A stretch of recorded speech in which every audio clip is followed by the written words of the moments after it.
Good morning. This is Rhonda. I'm Children's Ministry Director at Anchor Point Church, and I'm here with the Wednesday Devotional for you. Popcorn, great salty snack, right? Oh, did you ever try to eat popcorn without any salt on it? Not that great. You know, Jesus talked about that in Matthew 15:13. He says, "You are the salt of the earth. But if the salt should lose its taste, how can it be made salty? It is no longer good for anything but to be thrown out and trampled on by men." I was reminded of this teaching of Jesus here just recently as I've been reading in the book of 2 Kings.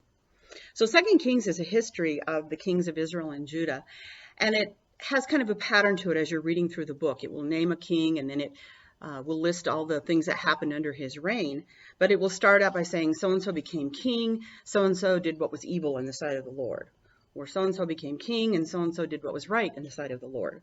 And then you'll have the deeds listed thereafter. But even the ones that are listed as doing what was right in the sight of the Lord are kind of broken into two categories. One of them is the category where it says so-and-so, such as Hezekiah or Josiah, became king, and he did what was right in the sight of the Lord. And then it lists how he made changes, like having the word read aloud to the people, or destroying the false idols, driving out the false prophets and the witches and the other things that were going on, putting a stop to the detestable practice of sacrificing their children to Molech, all the evil things that were happening and those kings that acted against it.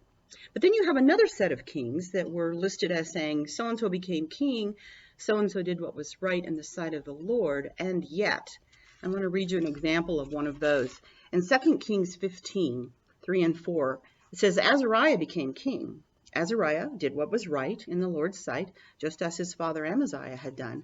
Yet the high places were not taken away. The people continued sacrificing and burning incense on the high places.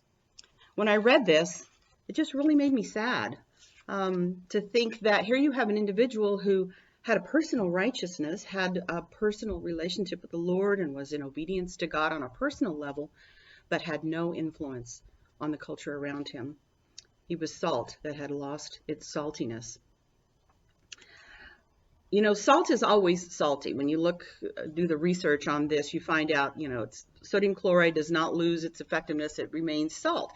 So how can salt lose its saltiness? Well, it loses its saltiness when it gets diluted. Things are added to it so that it's weakened or polluted or corrupted. It's just broken down. So adding other things to it causes it to lose its usefulness as salt any further. And Christians, we're just the same. When we become a child of God, when we're born again, the Holy Spirit comes to live in us, and that never changes. God doesn't leave us. Our salvation is secure. We belong to Him, and we can have that personal righteousness that's given to us by God. But we can be like that salt that's lost its saltiness. We let other things come in, philosophies of the world, our culture's interpretation of what the truth is. And that breaks down, that weakens the salt that we are to be in our world. So here's another great salty snack. Oh dear. I think my snack is...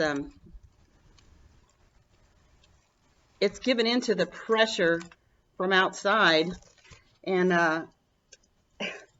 it's not much of a great salty snack anymore. It's just a big mess of crumbs now. We are to influence our world. We are the salt of the earth. Jesus told us to pray, "Thy kingdom come, thy will be done on earth as it is in heaven." So let's be the salt that preserves and keeps evil at bay, the salt that flavors and gives purpose to our lives and our existence. We are not saved just to be a good little Christian in our own little corner of the world, but we're saved by God in order to be an influence, in order to be the salt. So I would encourage you this week, as you go out, may God bless you as you live out this week being the salt of the earth.